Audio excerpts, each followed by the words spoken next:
Masvingo Chief was actually attempting to shut the doors of a new school that was built in Masvingo, and that's a boarding school already. It was now open for children to start learning. Chief Mourinho went and blocked parents who were bringing their children to the school, suggesting that the school is not registered and the school is built in a wrong place. Whilst the issue was interrogated further, it was discovered that the chief demanded from the school to build him, to actually put electricity in his home. Number two, the chief also demanded that the school sign a contract to allow his children to be taught at that school for free until they finish their schooling.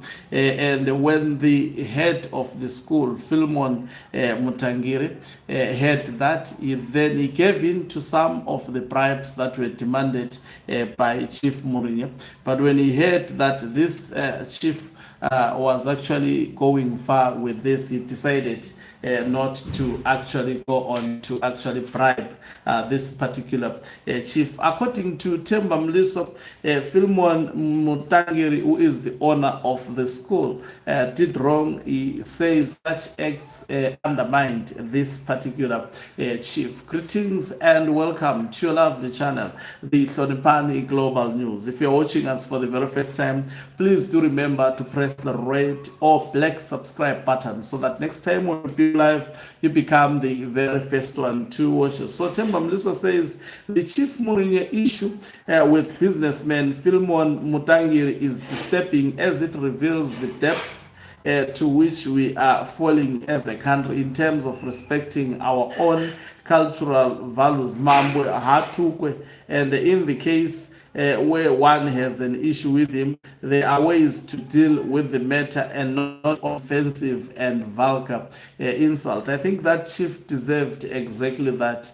As a chief, you must also, honor is actually given where it is due. If you are disrespectful, people will equally also disrespect you. So these chiefs should not expect the citizens to actually respect them when they are demanding bribes from the very same subjects whom they are supposed to actually lead. So he goes on to say Zimbabwe is a special country which has very strong cultural values and ethics. There are certain boundaries which we never get to cross, and insulting a chief is one of them.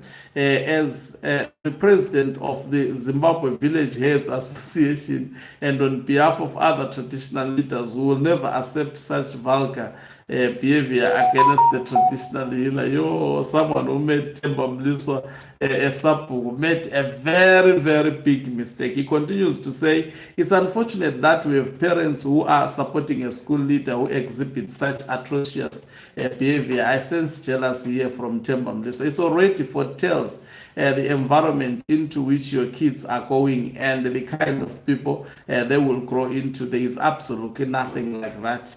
He was actually insulting a chief that deserved to be insulted. Even if the chief was wrong, there was no room for such, and action should be taken against Mutangiri by who? It is very ironic that someone who has built illegal structures which are not recognized by relevant RTC or ministry department has the attitude to insult and attack a chief who is merely defending his community. Temba. Some of the issues Mutangiri cited, such as installation of power and roads, are social corporate responsibilities which don't bequeath him any special rights for wanton behavior. His school is criminal evidence which should track the ministry and RTC how it came to be operating yet without relevant papers. Maybe Temba is looking for, because this is a businessman, he said he likes to associate with business people so that they pay shing for Temba and they will shut his mouth. For such projects in rural areas, the law is clear. For communal land, there should be a letter of no objection from the responsible headman or chief. In addition to the RTC permit, while documents showing community consent absence of land disputes must be attached to the EDIA form. None of this was ever done, yet the same people who lament about corruption in the country wants to defend him today. It shows how we are not sincere about some of the issues that we lament about. Mutangiri must first regularize his business instead of attacking the chief, whose concerns are very valid. You know, one thing for sure, Mliswa speak out of arrogance. He says he's a consultant. I don't know what kind of a consultant is who is very ignorant, especially of the bureaucratic processes of establishing a school. I was running a private school. I know how it is difficult to run a private school in Zimbabwe. You know, it is quite very, the requirements of registering a private school.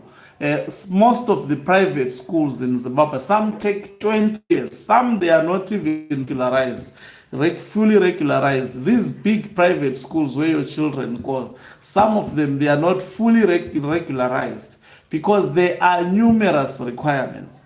You have to register to the city council.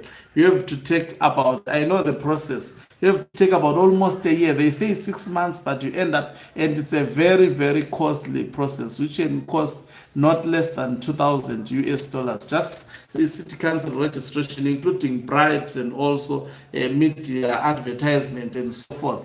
Then from there, you now have to get a health report. When the development permit comes out, it's easy to obtain the health report. So those who understand how private schools operate, they know what I'm talking about. Now, after getting that, you need to get a health report. Now, also apart from that, you need to register whether a school, if a school is under a company, that company has to be registered, be paying actually taxes also to ZIMRA. Apart from that, you have to be paying also taxes to the local authority and for the development permit and the health report as well. Apart from that, you have also to pay an annual fee to the Ministry of Education. The last time it was almost above 2,000 US dollars. That is paid annually for private schools to operate. Apart from, I didn't even detail the process of actually getting a development permit, of which that will be. So Mliswa speaks out of ignorance in terms of, in Zimbabwe, it is not possible to start a private school which is fully registered. Otherwise, you would have finished all the investments. There is a lot of unnecessary bureaucracy, monies that a private school has to pay. So this, all schools, all of these schools, especially private schools, if you look at them, most of them, they are not fully registered. They have obtained obvious certain document, but they are in the process because the process is complicated. It was created by people who are not able to create business-friendly policies, especially in that particular sector. I'm not so sure about other businesses, but I know this one because I once heavily invested in that. So he's speaking hogwash. What that chief was doing is undermining development in his area. Just imagine the potential development that has been brought by that school being built in that area. There are a lot of developments and benefits that comes with that for the children of the area and also for him as a chief. These are jealousy chiefs that doesn't want the subject to actually, because I understand that gentleman built that school on his ancestral land. He doesn't need this chief to rubber stamp him. Thank you very much for watching us. If you are watching us for the very first time, please do remember to press the red or black subscribe button so that next time when we beam live, you become the very first one to watch us. You can financially support this channel by pressing the join button and be part of our members who are the heartbeat of this channel. You can equally do so by pressing the thanks button and send us stars. Umhlabane is signing out. Let me love and leave you.